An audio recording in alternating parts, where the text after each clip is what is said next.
साक्षात्कार।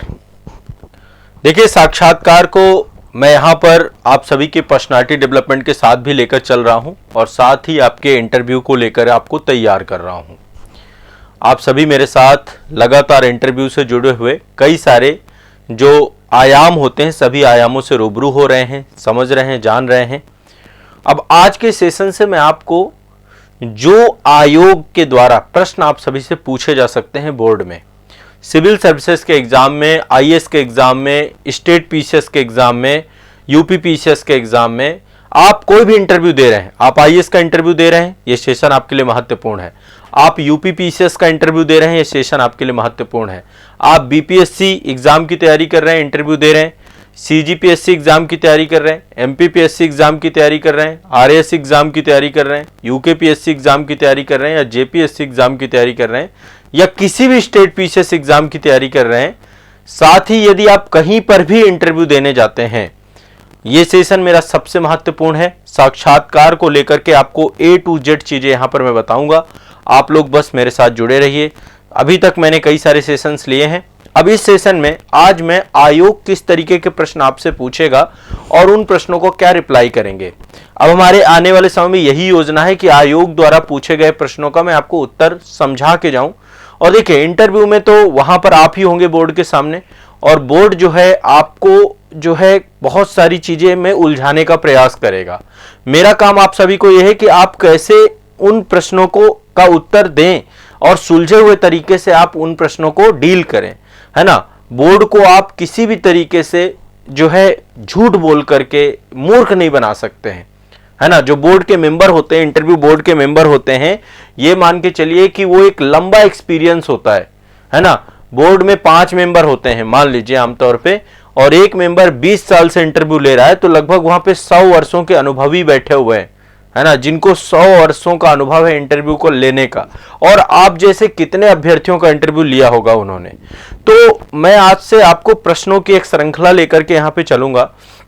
इसके पहले के सेशन में मैंने बहुत सारे प्रश्न आपको लिखवाए थे और बहुत सारी पर्सनालिटी डेवलपमेंट पे डिस्कशन किए थे। अभी आने वाले समय पे भी मैं बहुत सारे मुद्दों पे रैंडम बीच बीच डिस्कस करता रहूंगा, लेकिन आज से मैं कुछ प्रश्न आपको लेना चाहता हूं जो इंटरव्यू बोर्ड आपसे पूछ सकता है। और उन प्रश्नों को लेने के बाद आपके दिमाग में बहुत सारी चीजें क्लियर होती जाएंगी कि आपको कैसे डील करना है। आपको क्या करना चाहिए, एक नोटबुक बनानी चाहिए और जो मैं यहां पर आपको समझाऊं उन पॉइंटों को लिखना चाहिए। इंटरव्यू की तैयारी आपको आज से ही चालू कर देनी चाहिए। आप जब भी एग्जाम देंगे, इस वर्ष देंगे, अगले साल देंगे, इंटरव्यू के लिए ये नहीं होता कि वो मॉक टेस्ट से काम नहीं चलता है। आज के टाइम पे हो क्या गया है, इंटरव्यू के नाम पे जैसे ही आपका मेंस क्वालिफाई होगा, सारे के सारे आपको बुलाने लग जाएंगे, हमारे यहाँ आ जाओ, फ्री मॉक टेस्ट दे जाओ, फ्री मॉक इंटरव्यू दे जाओ। तो ये मॉक इंटरव्यू का जो सिलसिला चला, ये एक मार्केटिंग का जरिया है। सब मार्केटिंग कर रहे हैं, है ना। वो बाद में आपका वीडियो बनेगा और वीडियो आपका पब्लिश किया जाएगा। तो मेरा उद्देश्य ये नहीं है कि आप जो है मॉक इंटरव्यू में चीजों को, यहां पर आपको प्रॉपर मैं 1 to 1 एक क्वेश्चंस को समझाता हुआ चलूं ताकि आपको समझ में आए। ठीक है, चलिए। अब देखिए होता क्या, आमतौर पर अभी मैं एक प्रश्न आप सभी के सामने लेकर आऊंगा, लेकिन एक सबसे महत्वपूर्ण चीज, जब आप आईएएस की तैयारी करते हैं या स्टेट पीसीएस की तैयारी करते हैं, उसमें एक लंबा समय लग जाता है। 1 साल का समय, 2 साल का समय, 3 साल का समय। और 2 तरीके के बच्चे होते हैं।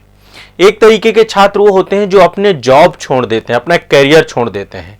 बहुत सारे लोग ऐसे होते हैं जो कि बीए किया उन्होंने, या बीएससी किया, या बीकॉम किया, या बीटेक किया, जो भी आपने अपने स्ट्रीम से बैचलर किया, उसको करने के बाद फिर आप इसके बाद एग्जाम नहीं देते हैं, मतलब आप गैप कर देते हैं। केवल पूरा का पूरा टाइम आप सिविल सर्विसेज की तैयारी में लगा देते हैं। अब ये आपके कई बार तैयारी के स्तर की बात है, या फिर कह सकते हैं कि आपकी मेहनत कितनी है, तो उस आधार पे आपका टाइम भी अलग अलग लगता है। कोई पहले ही प्रयास में हो गया, किसी को 2 प्रयास लग गए, किसी को 3 लग गए, किसी को 4 लग गए, किसी को 5 लग गए, किसी को 6 लग गए। तो आपने मान लीजिए तैयारी अभी इस वर्ष प्रारंभ की है, ठीक है, मान लीजिए आपने तैयारी इस वर्ष प्रारंभ की है और आने वाले 1-2 साल बाद आप एग्जाम दे रहे हैं। मान लीजिए आज आपने जो है वर्ष 2000 मान लीजिए 24 में आपने तैयारी चालू की है, ठीक है।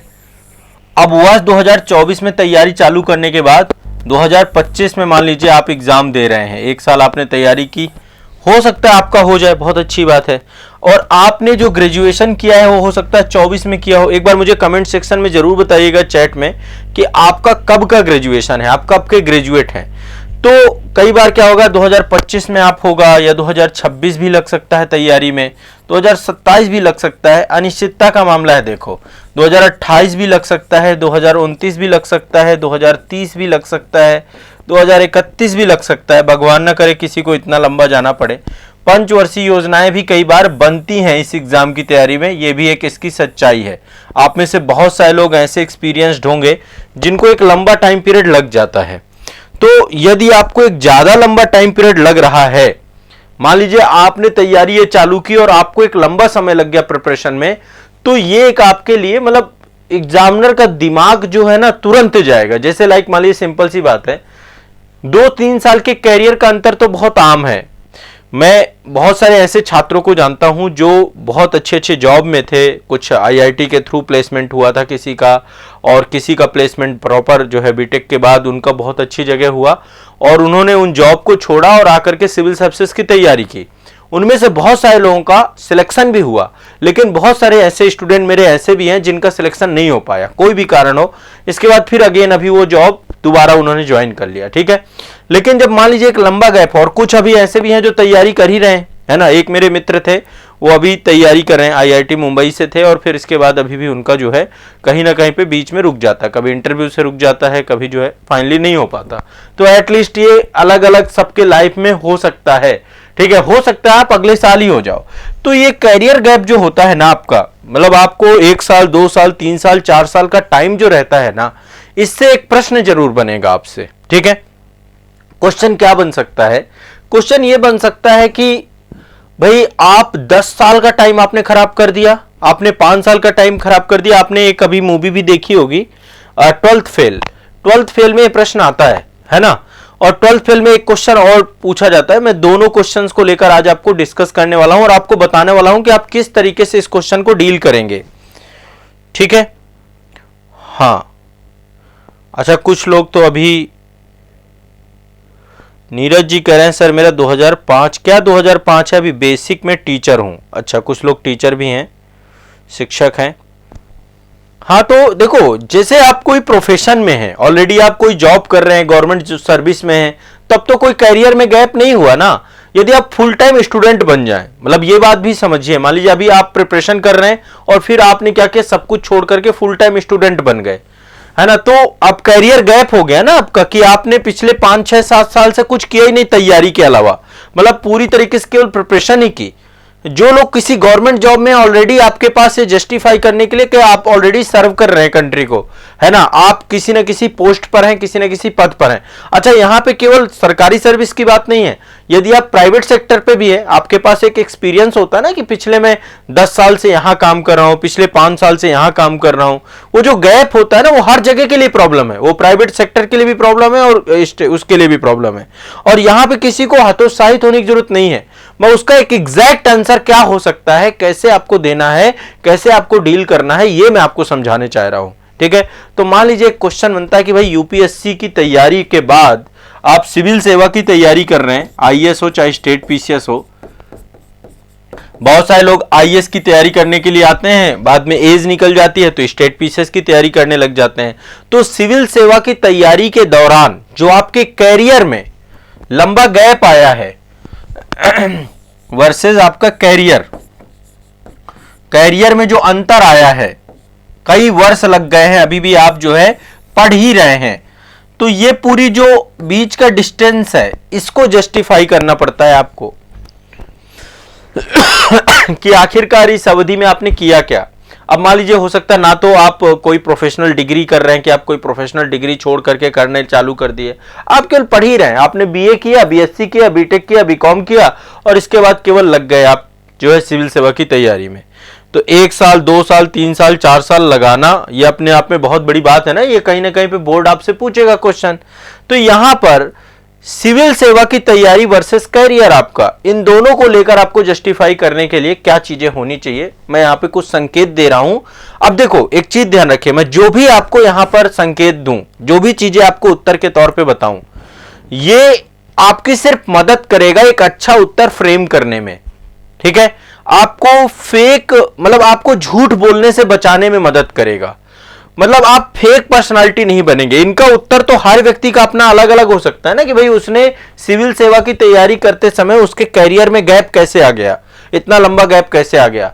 तो आपको जो भी मैं यहां पे पॉइंट बताऊंगा, ये सारे पॉइंट आपको हेल्प करेंगे एक अच्छा आंसर बनाने में। मैं लगभग 4 से 5 पॉइंट बताऊंगा आपको, और ये 4 से 5 पॉइंटों को इंप्लीमेंट करके अपना एक आंसर आपको बनाना है, ठीक है। एक नोटबुक बना लीजिए, उस नोटबुक में अब इस तरीके के क्वेश्चन बहुत सारे आपको बताऊंगा और उन क्वेश्चन के हिसाब से आपको डील करना है, ठीक है। चलिए, अब ये वाले क्वेश्चन का आंसर देना है। तो इसमें देखिए, सबसे पहला पॉइंट जो मैं हमेशा कहता हूं, एक व्यक्ति को हमेशा सच बोलना चाहिए, झूठ मत बोलना।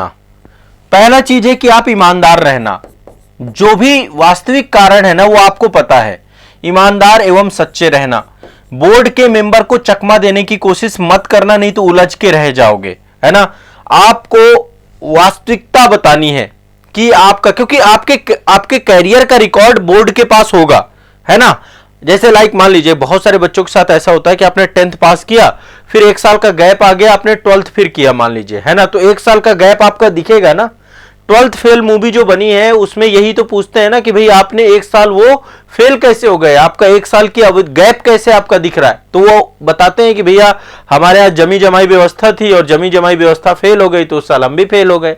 तो कहने का मतलब यह है कि आप इंटरव्यू बोर्ड के पास तो डिटेल एप्लीकेशन फॉर्म होगा ना, आपका डैफ होगा ना, उसको आप तो झूठ लिख नहीं सकते, है ना। वो तो आपका और आपके डॉक्यूमेंट, आपकी सारी चीजें उनको आप, तो कोई भी ऐसे तथ्य गढ़ने का प्रयास मत करिएगा जो पूरे के पूरे उसको उल्टा पहुंचा दे, आपकी छवि खराब हो जाएगी। देखो, बोर्ड मेंबर को 1 मिनट लगेगा आपका परसेप्शन क्रिएट करने में, ठीक है। और एक बार परसेप्शन क्रिएट हो गया कि आप एक ईमानदार व्यक्ति नहीं है, आप एक सच्चे व्यक्ति नहीं है, तो निश्चित तौर पे फिर कहीं ना कहीं पे दिक्कत हो जाएगा, ठीक है। तो एक तो पहली बात, हमेशा आपको सच बोलना है, झूठ बोलने से बचना है, ठीक। दूसरा पॉइंट जो है, अब आपको लग रहा होगा सर ठीक है हम सच रहे सब रहे, अब हम क्या करें। अब आपको क्या करना चाहिए, जैसे लाइक मान लीजिए एक गैप हो गया है, आपके सिविल सेवा की तैयारी में आपका गैप हो गया है, तो जो आपने इस तैयारी के दौरान, मान लीजिए सिविल सर्विसेज की तैयारी के दौरान आप तो पढ़ ही रहे हैं ना, आप तो बहुत कुछ सीख रहे हैं ना, तो इस पूरे अवधि को आपको अपने विकास को बताना है कि आपने अपना कितना डेवलपमेंट किया। इसको चतुराई के साथ नहीं बताना है, आपको यह बताने का प्रयास करना है कि कैसे आपने अपने आप को एक बेहतर व्यक्ति के तौर पे विकसित किया है। सिविल सेवा की तैयारी से, सिविल सेवा की तैयारी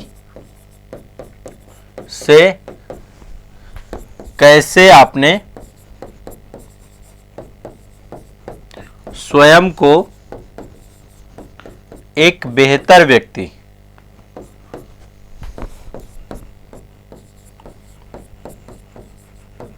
बेहतर व्यक्ति के तौर पर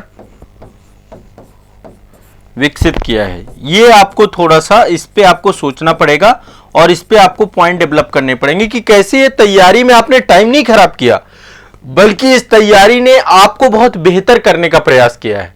और इसके लिए आपको जो है पहली चीज तो ये, मतलब आप जो है इस स्तर पे अपने आप को यहां पे जस्टिफाई करेंगे। तीसरा पॉइंट क्या हो सकता है, तीसरा पॉइंट हो सकता है लक्ष्य। आपने सिविल सेवा को लक्ष्य बनाया है, आपका लक्ष्य क्या है, सिविल सेवा, ये इसी कारण से आपने दूसरा कोई काम नहीं किया। तो अपने लक्ष्य के प्रति आपको अपनी प्रतिबद्धता को व्यक्त करने का प्रयास करना है कि आप कमिटेड है ना। आप 10 चीजों पे भरोसा नहीं करते हैं, आपको केवल सिविल सेवा में आकर के समाज के लिए कुछ करना है। तो अपनी प्रतिबद्धता व्यक्त करें, आप स्पष्ट करें कि आप यूपीएससी की तैयारी करने में, आप स्टेट पीसीएस एग्जाम की तैयारी करने में व्यस्त रहने के कारण से आपके करियर में एक अंतर आया है ना। और साक्षात्कार को आपको इसके लाभ बताने चाहिए कि इस तैयारी के क्या क्या लाभ हुए हैं, आपको तैयारी के लाभ बताने का प्रयास करना है। आपको मल्टीपल लाभ आप बताएंगे कि आपने क्या क्या चीजें सीखी हैं, क्या क्या चीजें जानी हैं, है ना। तो आप जो सिलेबस है वो कितना डायनामिक है, तो वो सारी चीजें आप बताएंगे। अपने लक्ष्य के प्रति प्रतिबद्धता, और साथ में आपको जो है कि क्या क्या आपको करियर सिविल सर्विसेज की तैयारी से आपको क्या क्या बेनिफिट हुआ है, तो ये भी आप ध्यान में रखेंगे। क्लियर है, स्पष्ट है। और सिविल सेवाओं के प्रति आपका क्या प्रतिबद्धता है, आपका क्या लक्ष्य है, इसको भी आप डेवलप करने का प्रयास करेंगे। पांचवी चीज जो है, आप जब भी कभी ऐसे रिप्लाई दें, जब इस तरीके के क्वेश्चन पूछे जाएंगे, तो आपका आत्मविश्वास नहीं डगमगाना चाहिए। देखिए, आप तैयारी कर रहे हैं तो तैयारी करते समय ना आपके मन में संदेह नहीं होना चाहिए कि ये तो आपने मजबूरी में तैयारी की है ना। आत्मविश्वास सबसे इंपॉर्टेंट चीज है। यदि आपने अपना आत्मविश्वास खो दिया ना, क्षमा प्रार्थी होने की जरूरत नहीं है कि आपने मतलब ये कोई गलती हो गई आपसे, आप इसको गलती के तौर पे नहीं देखेंगे, है ना। आपको सिर्फ ये बताना है कि आप अपनी सिविल सेवा की तैयारी में इतना व्यस्त है, इस कारण से आपने दूसरी चीजों को एक साथ लेकर के नहीं चला। अब मान लो हो सकता है आपसे, अब इसके लिए क्या होगा, कई सारे पूरक प्रश्न बनेंगे, कई सारे अनुवर्ती प्रश्न बनेंगे, इनके लिए भी आपको तैयार रहना होगा। कई सारे अनुवर्ती प्रश्न, आयोग भाई आपसे क्रॉस क्वेश्चन भी तो करेगा ना, पूरक प्रश्न। तो जब भी आप कोई रिप्लाई तैयार करेंगे तो रिप्लाई तैयार करने के साथ साथ क्या क्या पूरक प्रश्न बन सकते हैं, ठीक है। कोशिश यह करना है हमें कि जब भी आपसे कोई क्वेश्चन पूछा जाए, उसका आंसर आप इस तरीके से डिजाइन करें कि उसका कोई भी पूरक प्रश्न बन ही ना पाए। कोशिश ये करिए, कोई भी क्लू मत छोड़िए, क्योंकि देखिए मेरा मानना है कि इंटरव्यू आप तय करेंगे कि आपका इंटरव्यू कैसा जाएगा। मेरी बात समझ रहे हैं सभी लोग? सभी लोग समझ रहे हैं मेरी बात को कि मैं क्या समझाना चाह रहा हूं आप लोगों को? देखिए, वहां पे एग्जाम हॉल पे आप प्रश्न का क्या रिप्लाई दे रहे हैं, उसी से बहुत सारे प्रश्न निकल के आएंगे। जैसे मान लीजिए आयोग ने पूछ लिया कि अच्छा आप जो है सिविल सेवा के प्रति प्रतिबद्ध रहे हैं, तो प्रतिबद्धता के दौरान फिर वो आपसे इससे भी क्वेश्चन पूछ सकते हैं कि अच्छा क्या क्या चीज सीखी आपने, तो इसके अनुवर्ती प्रश्न आपके पास होने चाहिए, ठीक है। और वो मतलब आपको उसमें गिल्ट नहीं फील करनी है कि आपने ये तो मजबूरी के कारण से आपने नहीं किया या कोई भी हो, उसको लेकर आपके अंदर एक कॉन्फिडेंस झलकना जरूरी है, ठीक है। तो ये कुछ 5-6 चीजों को ध्यान में रख करके इसका आंसर आप लोग डेवलप करेंगे, नहीं करेंगे, बताएं। अब देखिए, इसका आंसर आपको जब बना लेना है, आंसर बनाने के बाद अब आप इसका आंसर मुझे भेज सकते हैं, ठीक है। जब आप इसका आंसर बनाएं तो आंसर बनाने के बाद आप इसका आंसर मुझे भेजें। मेरा आप सभी से आग्रह है कि आप इसका आंसर भेजें। कहां भेजेंगे आप आंसर, मैं आपको आंसर भी बता देता हूं कहां पे भेजेंगे। आजाद एकेडमी लर्निंग ऐप के चैट वाले सेक्शन पे, वो प्राइवेट चैट होती है, वो केवल मेरे पास ही आएगी, आपको और कहीं नहीं मिलेगी। आपका जो एप्लीकेशन है, ऐप आपके पास होगा आजाद एकेडमी लर्निंग ऐप, इसका आंसर बनाएंगे ताकि फिर मैं आपको गाइड कर सकूं कि आंसर सही है तो मैं आपको सही बता दूंगा कि हाँ बिल्कुल आंसर सही है। आजाद एकेडमी लर्निंग ऐप। अब जितने मैं आपको क्वेश्चंस देके जाऊंगा उन क्वेश्चन का आप आंसर बनाएंगे। इसका चैट वाला सेक्शन है, चैट सेक्शन, ठीक है। ऐप में सबसे बॉटम में होगा चैट सेक्शन, है ना। मैं आपको एक बार ऐप अपना ओपन कर लीजिए, यदि आपने ऐप डाउनलोड नहीं किया है तो कृपया करके आप सब लोग ऐप डाउनलोड कर लेंगे, आजाद एकेडमी लर्निंग ऐप। ये ऐप है आपका आजाद एकेडमी लर्निंग ऐप। इसके बॉटम में यहां पे चैट वाला सेक्शन है, इस पे टाइप करिए आप पूरा अपना आंसर, ठीक है, कि आप क्या क्या चीजें जो है, और आप यहां पे डाउट अपना, क्योंकि ये केवल मेरे पास आएगी, चैट आपकी सार्वजनिक नहीं होगी, ये मेरे पास ही रहेगी, संस्थान के पास, तो मैं इसको एक बार पढ़ पाऊंगा कि आपके दिमाग में किस तरीके का आंसर बना, ठीक है। और बनाने के बाद आप यहां पे जरूर भेजेंगे। जितने बच्चे इंटरव्यू बोर्ड से मेरे जो जितने भी इंटरव्यू के क्वेश्चंस मैं आपको करवाऊंगा, ताकि मैं बता सकूं, क्योंकि देखो आपके अकॉर्डिंग आपका आंसर बनेगा। आपकी भाई आप किस सेक्टर की तैयारी कर रहे हैं, मतलब ऑलरेडी किस सेक्टर में थे, क्या थे, मैं तो आपको क्लू दे करके जाऊंगा, उस क्लू के आधार पे आंसर एक सोचना है, और अभी से सोचना है, ठीक है, अभी से सोचना है। हम हर सप्ताह इस पे डिस्कस करने वाले हैं, इसलिए आपको चाहिए कि इसको बाद के लिए मत रखना, ठीक है। और इसमें जो सुधार होंगे मैं सुधार भी बता दूंगा, और यदि मुझे किसी का आंसर बहुत अच्छा लगेगा तो मैं डिस्कस भी करूंगा सेशन में कि इस तरीके से आप लोग भी अपना आंसर बना सकते हैं। देखिए बहुत अच्छा आंसर बनाया है, मैं आप लोग कहेंगे तो नाम ले सकता हूं, नहीं तो नाम लेने की भी जरूरत नहीं, हम डिस्कस केवल वो हमारे और आपके बीच की बात रहेगी। पर हो सकता है कि मान लीजिए आपने बहुत बढ़िया से किसी चीज को डिजाइन किया, है ना, तो वो चीज का क्या है आपके ऊपर है। आप यदि कहेंगे तो मैं यहाँ पे बच्चों के साथ भी साझा कर दूंगा, कोई दिक्कत नहीं होती। देखो चीजों को लेकर के आपकी एक समझ विकसित हो रही है चीजों को लेकर, तो ईमानदार और सच्चे रहना है आपको। सिविल सेवा की तैयारी कैसे ठीक है, तो ये आपको काम करना है, सभी को क्लियर है, स्पष्ट है, कोई दिक्कत नहीं है। एक क्वेश्चन तो आपका ये है, एक क्वेश्चन आपका ये है। अब ये क्वेश्चन भी बहुत इंपॉर्टेंट है। देखो एक क्वेश्चन ये देखिए आप लोग बहुत शानदार क्वेश्चन है ये क्वेश्चन। देखिए, यदि आप सिविल सेवा परीक्षा में उत्तीर्ण नहीं कर पाते हैं, ऐसा भी तो एक क्वेश्चन बन सकता है ना, आप सिविल सर्विसेज की तैयारी कर रहे हैं, यदि आप सिविल सेवा परीक्षा में उत्तीर्ण नहीं कर पाते हैं तो आपकी आगामी योजना क्या होगी। क्वेश्चन लिख लो आप लोग, इसका भी आंसर हमें बनाना पड़ेगा। और क्या आंसर हो सकता है मैं अभी आपको डिस्कस करूंगा, ठीक है। यदि आप सिविल सेवा परीक्षा उत्तीर्ण नहीं कर पाते हैं तो आपकी आगामी योजना, एक बड़ा कटु सत्य है ये। मान लीजिए जीवन में ऐसा हो जाए कि आईएएस नहीं बन पाए या स्टेट पीसीएस एग्जाम क्वालिफाई नहीं हो पाए, ऐसा क्वेश्चन आपसे पूछा जाएगा। और ये क्वेश्चन आमतौर पे बोर्ड पूछता है। 12th फेल मूवी यदि आपने देखी है तो उसमें क्वेश्चन पूछा जाता है।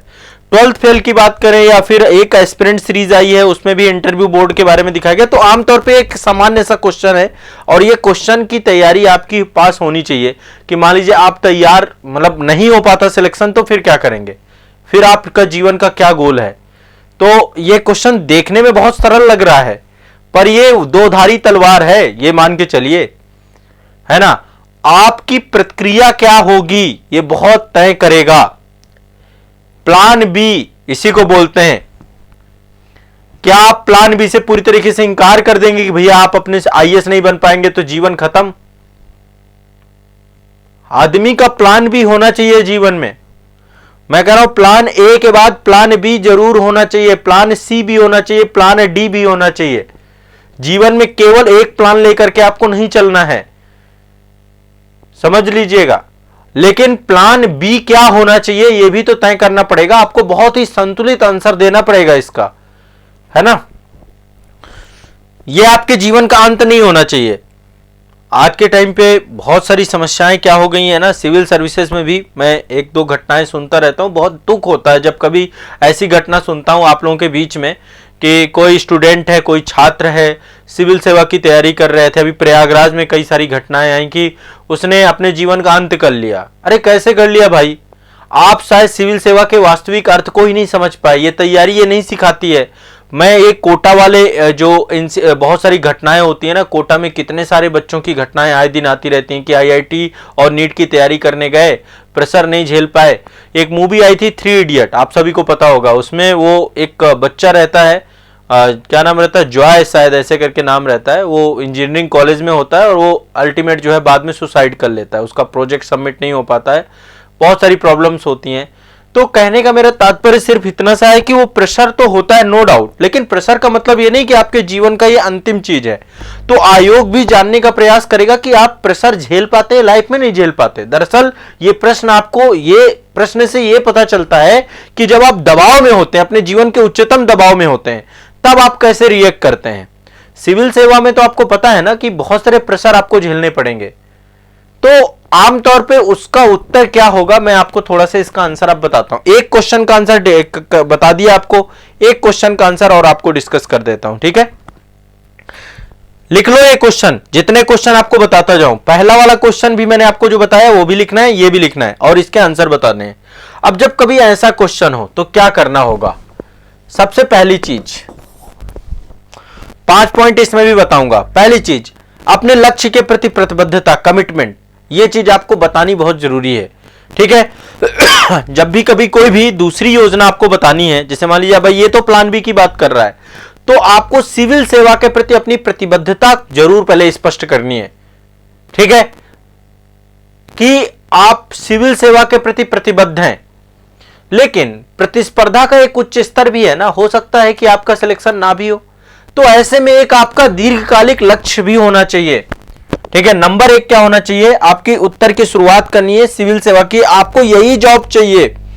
पहले तो आपको यह बताने की कोशिश करनी है कि आप जो है पूरी कोशिश लगा देंगे, पूरी क्षमता का प्रयोग करेंगे, पूरी मेहनत करेंगे कि आप सिविल सेवा में ही चयनित हो, शुरुआत में ये बताएंगे। लेकिन यदि किसी कारणवश आपका सिलेक्शन नहीं होता तो पहले अपने लक्ष्य की प्रतिबद्धता को व्यक्त करना है, ताकि यह लगना चाहिए कि लक्ष्य के प्रति आपका पूर्ण समर्पण है।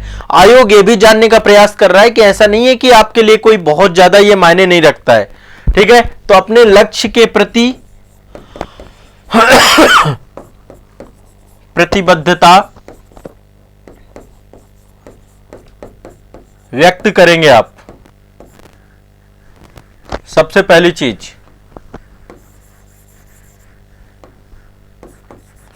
जब भी उत्तर प्रारंभ करेंगे तो सबसे पहले कि सिविल सर्विसेज आपके लिए बहुत इंपॉर्टेंट है, ठीक है, प्रतिबद्धता व्यक्त करेंगे। इसके बाद दूसरा पॉइंट जो आपका रहेगा, दीर्घकालिक रणनीति के बारे में बताएंगे कि आपका दीर्घकालिक लक्ष्य क्या है, ठीक है।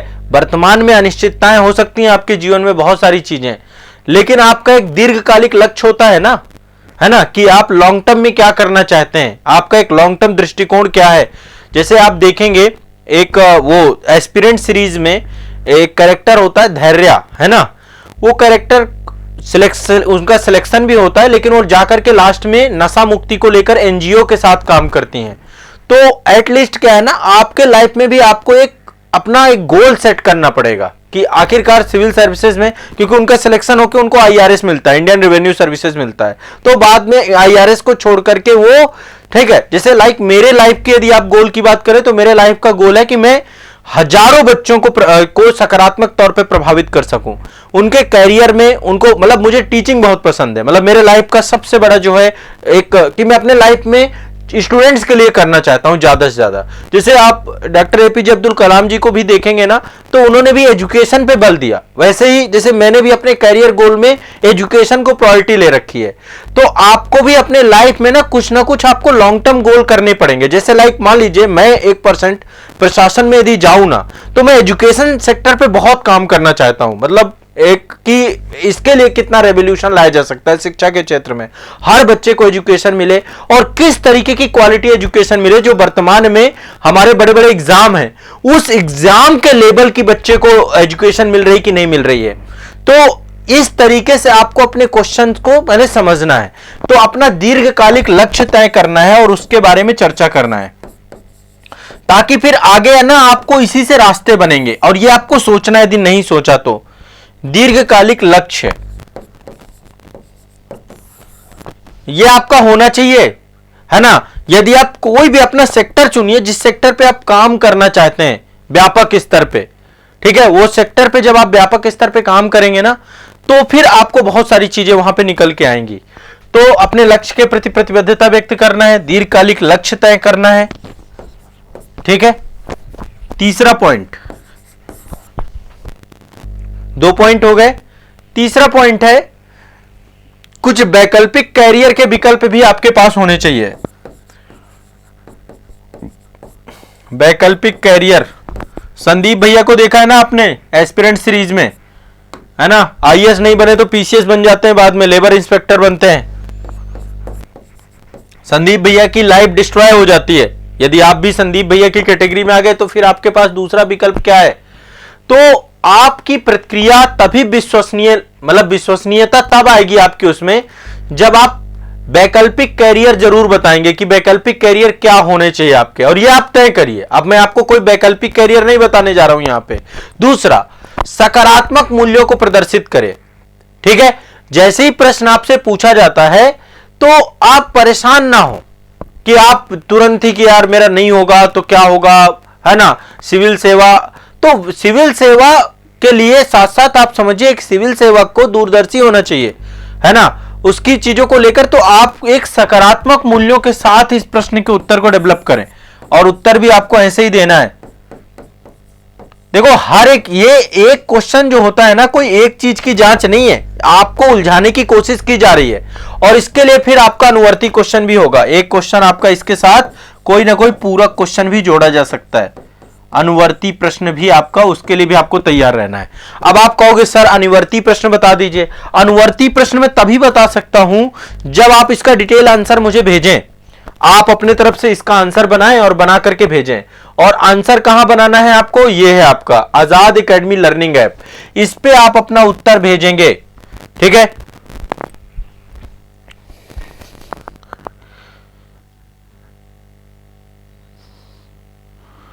ठीक है, सभी लोगों को समझ में आ रहा है, क्लियर हो रहा है, स्पष्ट हो रहा है। ये दूसरा क्वेश्चन भी, ये दो क्वेश्चन अभी मैंने आपको डिस्कस किए हैं।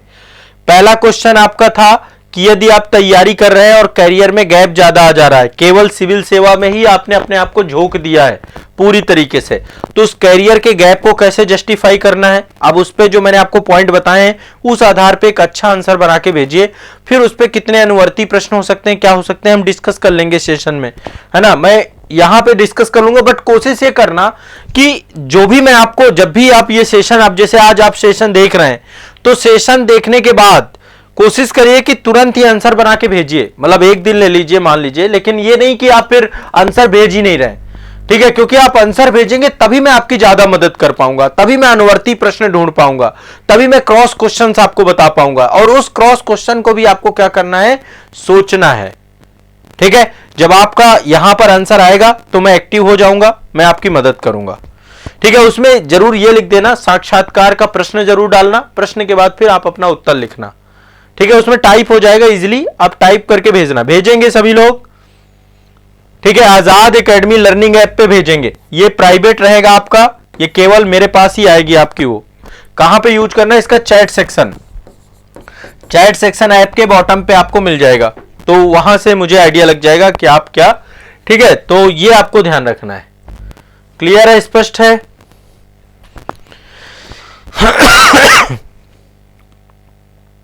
महेश्रीबा जी पूछ रहे हैं, सर ग्रेजुएशन के बाद कैरियर में गैप नहीं आया लेकिन प्रिपरेशन में गैप आया तो क्या करें।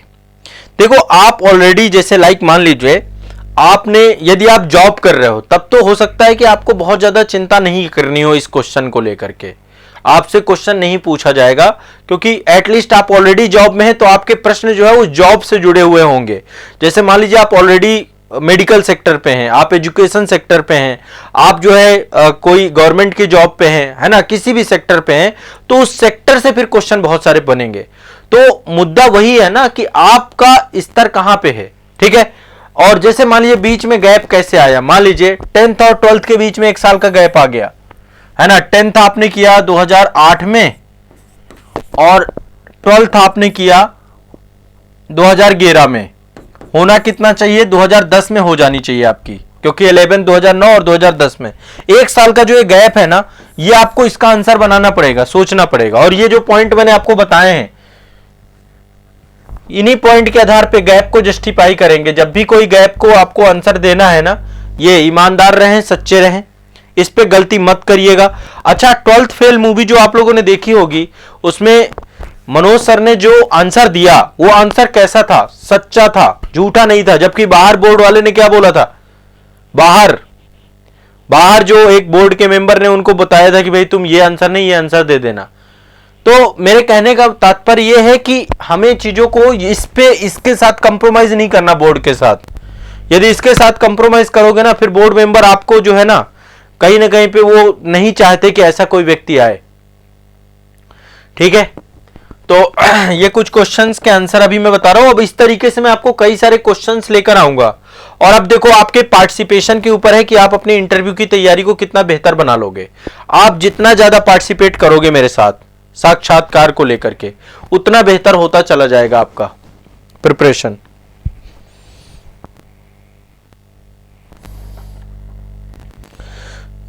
ये राजीव जी हैं, कह रहे हैं यूपीएससी के लक्ष्य बैच से पढ़ रहा हूं, अच्छा भी लगता है पढ़ते हुए। चलिए, बहुत बहुत शुक्रिया आपका, बढ़िया से पढ़िए। और लक्ष्य बैच को ब्रह्मास्त्र बैच में अपडेट करा लीजिए, है ना। जो लक्ष्य बैच वाले बच्चे हैं ब्रह्मास्त्र बैच में अपडेट करा लें वो। ठीक है, अपडेट कराने से आपको बहुत सारा कंटेंट आपको नया मिलेगा, बहुत सारी चीजें और नई अच्छी मिलेंगी। ठीक है, तो आप अपने आप को अपडेट करवा लीजिएगा संस्थान में कांटेक्ट करके। सनसाइन विद वीजीएमपी करें, सर अगर ये पूछा जाए कि आप तो ऑलरेडी जॉब करते हैं, फिर सिविल सेवा की तैयारी क्यों कर। इस पे मैं अलग से, मतलब अब एक सर इस पे तो आएंगे ना। अभी तो ये दूसरा 2 क्वेश्चन ही आज डिस्कस किए मैंने आपके साथ। इस पे भी आएंगे कि आप जॉब कर रहे हैं तो आप सिविल सेवा क्यों चाहते हैं, है ना, एक ये सब इसके लिए आएंगे, आप टेंशन ना लो, उस सब पे मैं बनाऊंगा टॉपिक।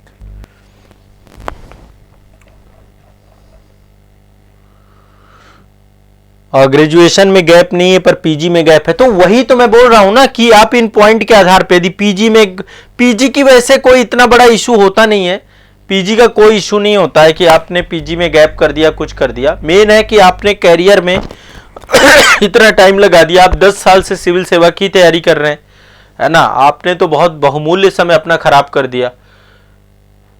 एस्पिरेंट में एक क्वेश्चन पूछा जाता है कि यदि आपका मतलब उसमें क्या होता है, उनको 2 अवसर मिलते हैं, अतिरिक्त अवसर, जो आईएएस अधिकारी बनते हैं ना, तो वो जो अविनाश नाम रहता है शायद, हाँ, एस्पिरेंट सीरीज में। मैं थोड़ा सा इसलिए आपको रेफरेंस दे रहा हूं ना कि रफली आइडिया लगे कि हाँ इस टाइप के क्वेश्चन हैं और इन क्वेश्चंस को लेकर के ना आपको संजीदा होने की जरूरत है। तो घबराइए मत, मैं तैयार करा दूंगा आपको बिल्कुल से। अभी देखो केवल 2 क्वेश्चन पे काम करना है, बाकी पे मैं करवा दूंगा आपका, ठीक है। गुलजार अंसारी सर, स्टडी में गैप तो नहीं है बट 2023 में बैंक में काम कर रहे थे, अभी सिविल सेवा की तैयारी कर रहे हैं। तो बैंक में देखो, आपसे यदि आप डिटेल एप्लीकेशन फॉर्म में यदि ये चीज मेंशन करेंगे कि आपने इस अवधि से इस अवधि तक ये किया, फिर इसके बाद आप बैंक में रहे और बैंक के बाद अब आपकी प्रिपरेशन सिविल सर्विसेज को चल रही है, तो फिर आपसे क्या होगा ना, बैंक से जुड़े हुए क्वेश्चन कुछ निकल के आएंगे, ठीक है। जो भी आप काम कर रहे थे, बैंक में क्या कार्य कर रहे थे, उससे जुड़े हुए प्रश्न आपको तैयार करने पड़ेंगे। और बैंकिंग सेक्टर को लेकर के बहुत सारी चीजें हैं, बहुत सारे पॉइंट हैं, है ना, वो डायरेक्शनली उसको लिए मैं अलग से आऊंगा जब जॉब प्रोफाइल पे बात करेंगे ना कि आपकी जॉब प्रोफाइल से कैसे क्वेश्चन बन सकते हैं।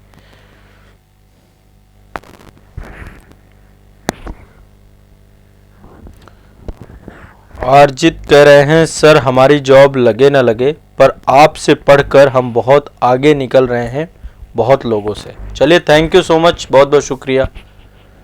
संध्या सिंह जी, जॉब जरूर लगेगी भाई, ऐसा मत करिए, सिलेक्शन होगा और गारंटेड सिलेक्शन तो मैं नहीं देता हूं कभी भी किसी को भी कि भाई गारंटी है, लेकिन आप मेहनत करोगे तो चयन जरूर होगा। जो मैंने आपको चीजें बताई हैं, यदि उन पथ से चलते हो तो आपका सिलेक्शन जरूर होगा। मेरी पूरी कोशिश यही है कि आपका सिलेक्शन किसी भी हद तक हो। अभी रिजल्ट आया है ना, यूपीपीसीएस का, तो बहुत सारे बच्चे आपके संस्थान के चयनित हुए हैं, लेकिन मैं कभी भी आपके सिलेक्शन की मार्केटिंग ना तो कभी करता हूं, ना मैं कभी करूंगा और ना मैं कभी करने वाला, ठीक है। मुझे ये भीड़ में नहीं सम्मिलित होना है कि जो मेरे ही बच्चे हैं, मेरे ही संस्थान के बच्चे हैं, लेकिन कभी मैं आपको जिक्र भी नहीं करता हूं, ना मैं उनको भी बोलता हूं कि भाई आप अब अपनी लाइफ में एंजॉय करो। वो वाला संस्थान नहीं है ये कि भैया वीडियो बनवा के मैं आप लोगों से डलवाऊं, आपके मॉक वीडियो डालूं, कुछ भी नहीं, ठीक है। इंटरव्यू के लिए मैंने आपका ये सिलसिला चालू किया है, मैं मॉक कभी नहीं अभी चालू करूंगा। मॉक के लिए बहुत सारे बच्चे बोलते हैं कि सर मॉक के लिए कुछ करवाइए, पर मैं यहां पे आपको इतना कुछ करवा दूंगा कि आपका इंटरव्यू बहुत बढ़िया हो जाएगा, ठीक है। यहां पे इंटरव्यू पे इतनी बातें बता दूंगा आपको, कम से कम नहीं होगा तो मैं आने वाले समय पे 50-60 सेशन लेने वाला हूं और हर तरीके की बात करूंगा इंटरव्यू पे। यदि हर तरीके की बात करूंगा तो आपकी एक समझ विकसित होती जाएगी। बस आप मुझे टास्क जो आपको दे के जाऊं कि भैया अब इनके आंसर भेजिए, वो काम करते जाना बस।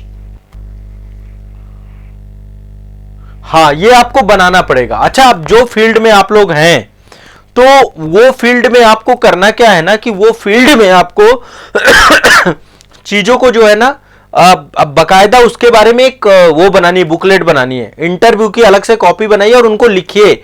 जितने टाइप के क्वेश्चन आ जाएं, जो भी चीजें आ जाएं, उसको आप वहां पे लिखते रहा करिए, समझ रहे हैं, ताकि उस दिन मतलब ये ना रहे कि वहां पे सरप्राइजली रहे, प्रिपरेशन चलती रहे। देखो, तैयारी करके किसी चीज की जाएंगे तो डर कम हो जाता है। प्रिपरेशन क्या करता है, डर को कम कर देता है। तो इसीलिए मैं कह रहा हूं अब तैयारी हम उसी चीज को लेकर कर रहे हैं। अब इंटरव्यू आपका अंतिम और निर्णायक चरण है, तो क्यों ना इसकी भी प्रिपरेशन की जाए। मिश्राणु करें, कुछ और करके भी ये काम कर सकते हैं या फिर पीसीएस जॉब क्यों करना चाहिए आपको सर। क्वेश्चन यह भी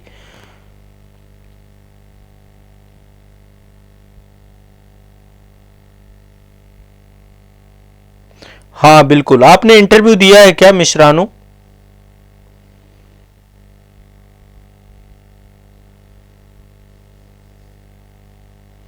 अब देखो, सबको अब इनसे क्वेश्चन बनाना है भाई। अब आप लोग आंसर बना के भेजिए, मैं आपको उसमें मदद करूंगा, जब आप आंसर बना के भेजेंगे तब मैं काम करूंगा, ठीक है। और सभी लोग इंटरव्यू, जब भी आप आंसर बना के भेजेंगे ना, उसमें जरूर लिखेंगे कि इंटरव्यू के लिए आप ये आंसर बना के भेज रहे हैं, ताकि मुझे एक रफली आइडिया रहेगा कि आप किस लिए भेज रहे हैं, ठीक है ना। इंटरव्यू के लिए आप भेज रहे हैं, और भेजना कहां पे है। अब जो भी आपके आंसर आप बनाइए अपने तरफ से, जो चीजें मैंने आपको बता दी, आप मुझसे आप क्वेश्चन मत पूछिए, मैंने आपको तरीका बताया ताकि फिर मैं आपकी हेल्प कर पाऊं। आजाद एकेडमी लर्निंग ऐप पे कि आपने कोई कार्य है, कोई भी क्वेश्चन है, तो उसको क्यों किया, उसको कैसे जस्टिफाई करोगे, उस पर फिर डिस्कस कर लेंगे, ठीक है। तो आज के इंटरव्यू सेशन को यहीं तक रखते हैं और मिलेंगे, जो है लगातार इंटरव्यू के सेशन, आपको नेक्स्ट सेशन पे मुलाकात होगी, है ना। ध्यान रखिएगा, और मैं आपका इंटरव्यू बहुत मजबूत कर दूंगा, इतनी गारंटी देता हूं। चलिए, अभी तक जितने सेशन हो गए एक बार देख लीजिएगा जरूर।